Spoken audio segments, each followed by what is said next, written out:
मधु कश्यप का नमस्कार। ओम नमः शिवाय। श्री शिव पुराण कथा प्रथम खंड 17वां अध्याय। ब्रह्मा जी ने कहा, हे नारद, जब गुणनिधि ने यह बात सुनी तब वह चिंता और शोक युक्त होकर अपने को भाग्यहीन समझने लगा। वह रो रो कर कहने लगा, हाय, हे मेरी सहायक माता, अब मैं कहाँ जाऊँ, क्या करूँ? इस समय मुझको कुछ नहीं सूझ पड़ता है, मुझे धिक्कार है। गुणनिधि यह कहकर पिता के भय से भयभीत हो रोता हुआ घर से भाग गया। वह कुछ समय में ही मार्ग के परिश्रम से थककर तथा शोक सागर में डूबकर हाय हाय करता हुआ रुदन करने लगा। रोते रोते वह कहता, हे मेरी माता, मैं अब कहाँ जाऊँ और क्या करूँ? मुझे कोई उपाय नहीं सूझता। मैं विद्या से हीन हूँ, जो मुझको इस समय में लाभदायक होती। मैंने धन का संग्रह भी तो नहीं किया, जिससे विद्वान एवं बुद्धिमान लोग सुख से जीवन व्यतीत करते हैं। अब तो मैं भिक्षा मांगने के योग्य भी नहीं रहा हूँ। प्रातःकाल जब मैं सोकर उठता था तो मेरी माँ मुझे स्नेह से भोजन देती थी, परंतु अब उस माता को मैं कहाँ पाऊँ, क्या करूँ तथा कहाँ जाऊँ? गुणनिधि इस प्रकार भयभीत हो रुदन करते करते अचेत होकर पृथ्वी पर गिर पड़ा। सूर्यास्त का समय हो गया। कुछ समय पश्चात वह सचेत होकर पुनः इसी चिंता में डूबा हुआ था कि इतने में एक शिव भक्त पुरुष शिवजी की पूजा के लिए उधर से निकला। उसके पास पूजन के लिए अनेक प्रकार की सामग्री तथा शिवजी के लिए भांति भांति के नैवेद्य थे। उसके साथ कुछ अन्य शिव भक्त भी थे। उस दिन शिवरात्रि थी, जिसमें मनुष्य व्रत करके मुक्ति प्राप्त करते हैं। यह शिवरात्रि सब व्रतों में श्रेष्ठ, अत्यंत सुखदायक, स्वयं शिवजी को अति प्रिय है। मूर्ख भी इस व्रत को करके अपने मनोरथ सिद्ध कर चुके हैं। जिस प्रकार शिवजी समस्त देवताओं को सुख प्रदान करते हैं, उसी प्रकार यह व्रत भी मनुष्यों को सुख प्रदान कर इस अपार संसार के ऋणों तथा बंधनों से मुक्त कर देता है।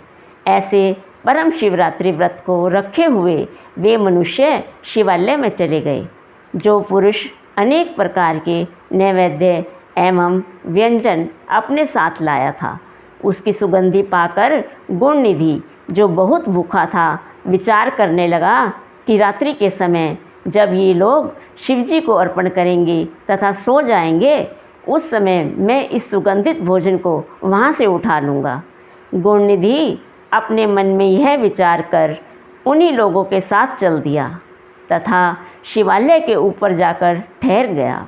शिव भक्त ने सच्चे हृदय से अनेक प्रकार से शिवजी की पूजा की। फिर वह भक्ति में खोकर नृत्य करने लगे। गुणनिधि ऊपर से यह सब देखता रहा। वह अपने मन में कहता था कि यदि इनकी दृष्टि क्षीण हो जाए तो मैं अपना काम करूं। कुछ समय पश्चात वे सब शिव भक्त ऊँघ गए। तब गुणनिधि सबको निद्रावस्था में देखकर शीघ्र ही शिवालय में जाकर धीरे धीरे दबे पांवों नैवेद्य के पास जा पहुंचा। अंधेरा होने के कारण उसने प्रकाश करने के निमित्त धीरे से अपना वस्त्र फाड़कर बत्ती बनाई और उसको जलाया। उसके प्रकाश में सब व्यंजन उठा लिए तथा उन्हें लेकर वहाँ से वह प्रसन्नतापूर्वक शीघ्र ही बाहर निकल गया।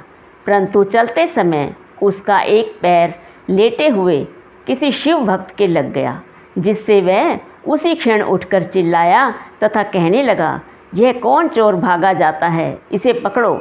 नगर के रक्षक उसकी आवाज़ को सुनकर आ गए तथा गुणनिधि को लक्ष्य कर उन्होंने बाण छोड़ दिया, जिससे आहत होकर वह पृथ्वी पर गिर पड़ा।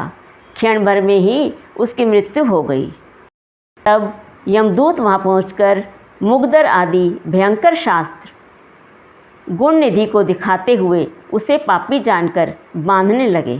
परंतु उसी समय शिवजी ने अपने गणों से कहा, यद्यपि गुणनिधि ने अनेक पाप किए हैं, परंतु वह शिवरात्रि का व्रत रखकर न तो रात्रि भर सोया है और न उसने हमारा निर्मल्य ही खाया है।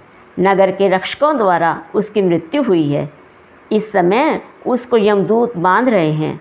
अतः मेरा आदेश है कि तुम यमदूतों से गुण निधि को मुक्त करके मेरे लोक में ले आओ, क्योंकि मैंने उसको अपना लिया है। अब यह नरकगामी न होगा।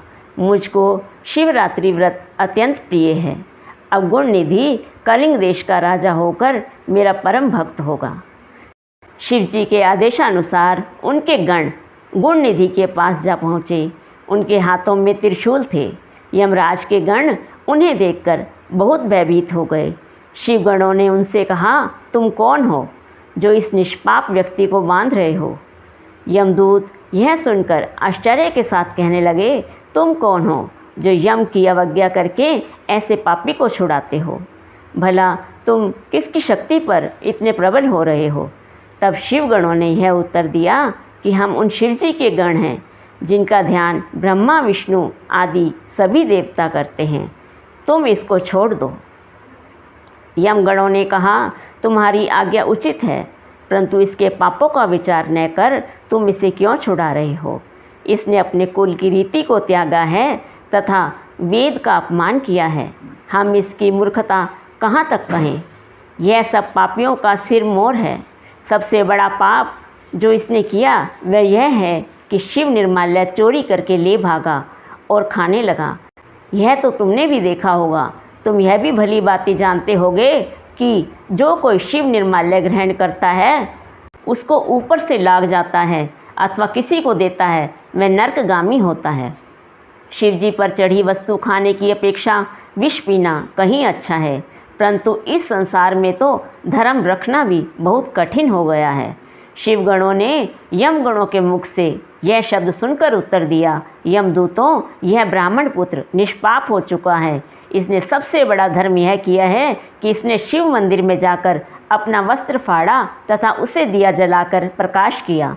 दूसरा बड़ा धर्म यह किया है कि शिवरात्रि को रात्रि दिन व्रत कर रात्रि भर जागरण किया। शिव जी का पूजन देखता रहा, उनके नाम श्रवण करता रहा। यद्यपि यह धर्म इससे अचानक ही हुआ, परंतु इसको पुण्य लाभ हुआ है। अब यह भविष्य में कलिंग देश का राजा होकर शिवजी का पूजन करेगा। यह कहकर शिवजी के गण गुण निधि को मुक्त कर अदृश्य हो गए। ओम नमः शिवाय।